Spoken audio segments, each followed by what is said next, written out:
Chicago is known for its unpredictable weather and bitterly cold winters.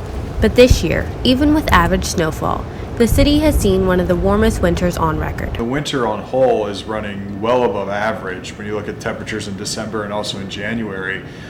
Here in Chicago, we were anywhere from 5 to 6 degrees above average for each month in December and January, which is really, really warm for us.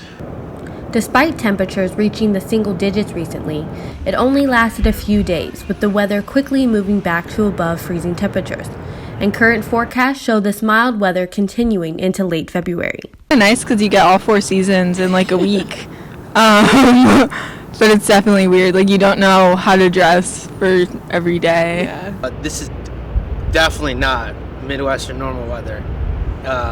If this was in January, I would have understood, but this is close to March.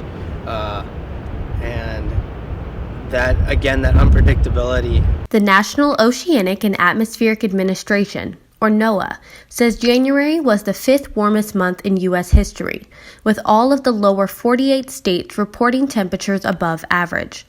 NOAA also says last year was the 2nd warmest year on record worldwide, with the Earth's temperature 1.71 degrees above average. Finally, NOAA says that 9 of the 10 warmest years in recorded history have occurred since 2005. This unseasonably warm weather has many concerned about climate change and its potential effects. I really have winter back home where I'm from, so even getting winter here, I think I just read something that said this was one of the warmest winters on record, so I do get a little bit worried about climate change. Many factors go into climate, but research is showing that warming temperatures throughout the world are having an effect. Meteorologist Larry Mowry says it can especially have an impact on the Great Lakes region. There's always a polar vortex. What it is it's this low pressure that sits over the Arctic Circle. And sometimes that low pressure system weakens and it's allowed to migrate southward from the poles. And sometimes that area of low pressure will travel down into Canada and even down here into the Great Lakes. And that's when we get brutally cold. Now, there is some science to indicate that the weakening of that Arctic oscillation, which is basically the jet stream up there in the Arctic Circle, a weakening of that is possibly caused by a warming climate, which would mean more often we would see these polar vortexes drift down from the Arctic Circle. So there is a little bit of research to say that it's more likely to have more events of the polar vortex coming in with the changing climate. So that does play into the warming of the atmosphere and the warming of the climate too.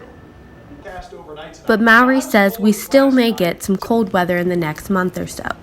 We've still got a ways to go to get through winter. You remember last year we had snow in April, so it's certainly not out of the question that we get some cold snaps coming in March and even in April. In fact, it's pretty likely we will, but the overall winter as a whole will certainly go down as one of the milder winters we've had in a while.